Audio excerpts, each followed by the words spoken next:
qui êtes-vous? On se le Qui demande. êtes-vous et quel est votre projet? Ah ouais, alors honneur aux dames, Solène. Donc, je suis Solène, je voyage depuis quelques mois avec mon compagnon de voyage, de maison, d'il y a un petit moment. Ça fait donc 7 mois là qu'on est en vélo avec Florian et c'est un projet qui nous tenait à cœur depuis un moment, je pense. On a eu toute une période de travail là, dans notre vie et on s'était dit qu'on ne voulait pas continuer sur cette lancée toute notre vie et qu'on avait envie de partir un peu, prendre l'air, se sentir libre et le vélo était vraiment pour nous un sport aussi qu'on aime bien, une façon de voyager itinérante qu'on a déjà éprouvé pendant de nombreuses fois et donc ça faisait du sens de partir en vélo. Puis après la destination elle s'est un peu affinée par rapport aussi au contexte. On n'avait pas forcément les plans de la Suisse, de l'Italie, de la Grèce maintenant. Voilà. Ok. Moi Florian, j'ai pas grand chose à rajouter, du coup Solène a très bien expliqué ce beau projet. C'était vraiment un délire de partir sans moyen de locomotion, j'allais dire thermique, pas de voiture, pas de train, pas d'avion, et juste avec la force de nos cuisseaux, même pas de vélo électrique. Et puis on n'avait aucune idée de la destination, à part qu'on voulait s'écarter un petit peu de la maison.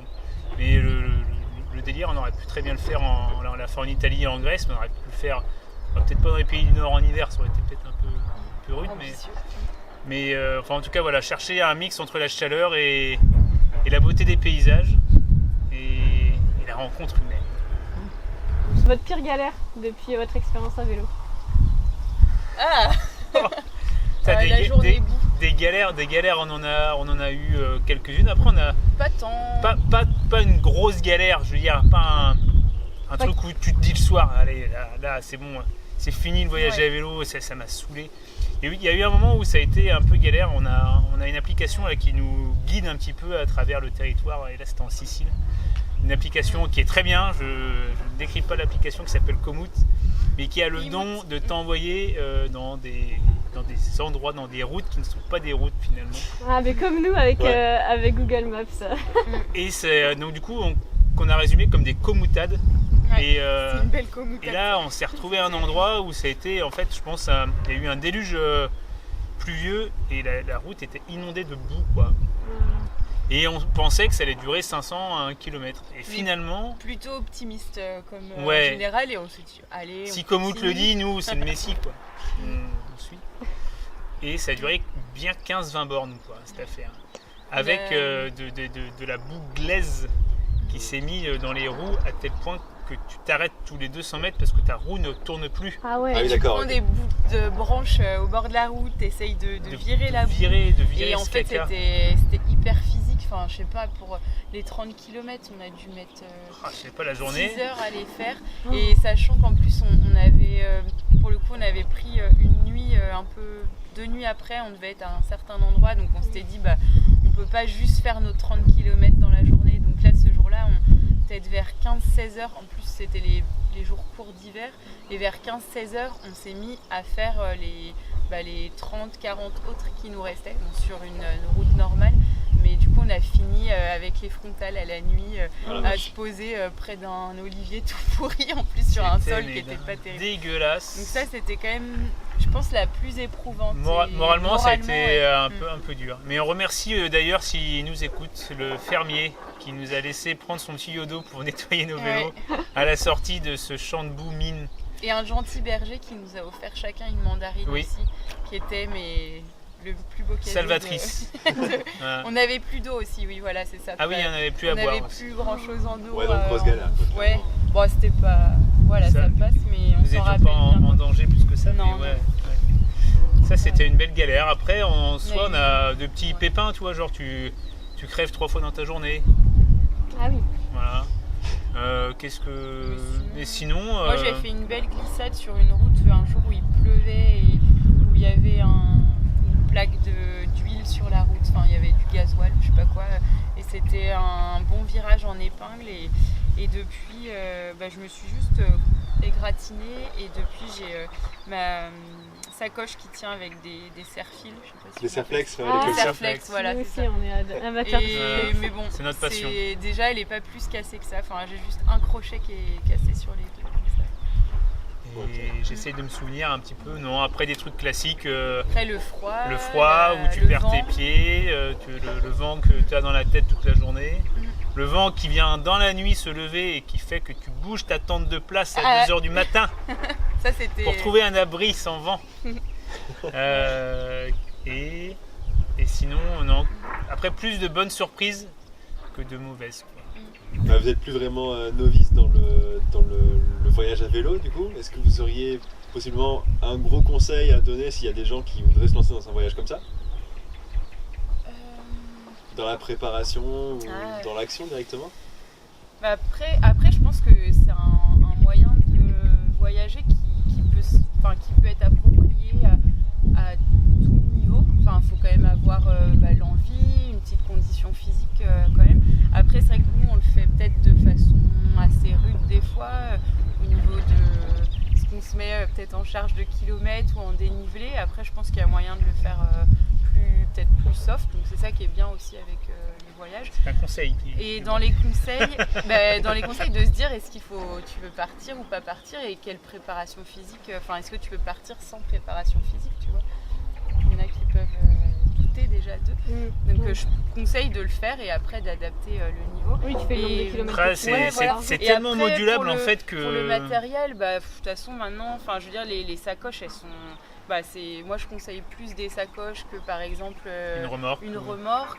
à moins de vraiment emmener son enfant, et là dans auquel cas c'est les petites chariotes pour les enfants. Mais sinon les sacoches, ils ont fait je pense pas mal il y a eu de la recherche, c'est plutôt costaud, ça tient bien. Au niveau des vélos, c'est vrai qu'après Quand tu même. peux tout optimiser. Ouais, bien tester son vélo avant de partir, Ouais. quoi, et bien le régler. Ouais. Parce qu'on y passe des heures quand même. Parce que tu passes quand même un bon moment sur ta selle et sois en accord avec ta selle. Sinon, elle ne te le rendra pas. Et après, pas prendre des fois, sur les vélos, prendre un vélo qui soit quand même de qualité correcte, que tu ne sois pas tous les 10 km en train d'essayer de revisser un boulon ou de voir que tes freins touchent ta jante parce que ça va t'énerver. Et le vélo, il va être dans le fossé dans 15 bornes. C'est un confort. Donc un confort quand tu es sûr de la qualité de ton vélo, sans y mettre des 1000 et des 100, mais Solène c'est un vélo à 500-600 € neuf, peut-être 800. Ouais, 800. 700, 800. Et, 800 et toi Flo, et moi c'est un vélo qui a été neuf aussi, hein, je crois que j'en ai mis 1400 €. Donc c'est quand même un budget, mais... Après les sacoches c'est pareil, je pense qu'il faut compter 200 € de sacoche au moins. Ouais, par vélo. Un truc comme ça. Bon après les équipements à l'intérieur, le matelas, le duvet, comme on disait, nous c'est des choses qu'on avait déjà en itinérance. Après on aurait pu réinvestir pour avoir quelque chose de plus confort, mais après ça dépend, c'est des choix. Ouais, il y en a qui voyagent avec beaucoup plus de confort que nous, et d'autres qui voyagent qui sont beaucoup plus spartiates. Ils sont vraiment ultra légers, mais... C'est toujours pratique d'avoir une petite sacoche qui se décline très facilement. Ça c'est du conseil. Voilà, c'est du conseil. Pour mettre les petits papiers importants. Voilà, ouais. Et ceux qui aiment bien le vélo, un autre conseil qui est bien, c'est les pédales automatiques. Ah ouais, ça c'est... Ça, ça nous... Et la combinette. Et la combinette. Voilà. C'est renforcé. Ça on a hésité pour la pédale automatique, mais il n'y a aucun regret. Et... Pour faire du dénivelé aussi. Ça Ouais. dépend si on longe le Danube ou je sais pas, j'imagine que c'est un peu moins utile. C'est pas le Danube, c'est peut-être comme ça. Ouais. Pas vu, hein. Donc votre logistique c'est de faire du vélo la journée et le soir vous vous posez. Ouais. Et qu'est-ce que vous faites quand vous arrivez? Ah, qu'est-ce qu'on fait? Alors, il y a des rituels. Bah oui. On se nettoie de fond en comble. Voilà. Alors moi je suis pas très nettoyé. Alors ouais, le rituel ce serait de se nettoyer, en tout cas de se débarbouiller d'une grande journée de sueur. La mer est un allié de poids. Non, ou sinon Solène se lave avec ça. Je me lave tous les jours avec une petite gourde. C'est faite pour ça juste. Elle est juste faite, je bois aussi dans la journée avec, mais quand elle est pleine, je me nettoie avec ça intégralement. Et alors moi je suis moins adepte. Donc moi je me nettoie à peu près tous les 2-3 jours. Peut-être plus les 3 jours. Et après, si le temps le permet, une belle dose d'étirement pour prendre soin de nos petits corps. Et après, généralement, c'est un peu de lecture, un peu de film, un peu de si on rencontre des gens. Nous partageons un petit coup de fil aussi de temps en temps. Voilà, un petit coup de téléphone. Après, et puis lecture du pays qui nous accueille pour voir ce qu'il y a à découvrir. Et du coup, nous sommes parfois un peu trop rivés sur les Lonely Planet de Grèce. Ah oui. Mais ça nous donne pas mal d'infos. On peut faire aussi des points traçage pour savoir par où on passe le lendemain. Là, toi, tu as tracé 2-3 jours d'avance. Enfin, en général, on ne fait pas tous les soirs, ça. Pour savoir où vous allez après. Ouais, voilà. la météo aussi qu'on regarde peut-être tous les jours. Le vent en Grèce, par exemple, pour savoir. Et puis de la lecture, hein. Beaucoup de lecture. Puis après, les journées, elles sont aussi rythmées. Enfin, tout dépend à quel moment on a le dénive, quand est-ce qu'on décide de s'arrêter, si on roule jusqu'à 19h ou si, là en ce moment, ou si on se dit qu'on profite un peu plus et qu'à 17h on s'arrête, on cherche un endroit. Et du coup, on a le temps de s'étirer. Parce qu'il y a aussi des soirs où juste on n'a pas le temps de faire grand chose, on est cuit et on dort et voilà. Et vous repartez le lendemain. Ouais. Et on repart le lendemain.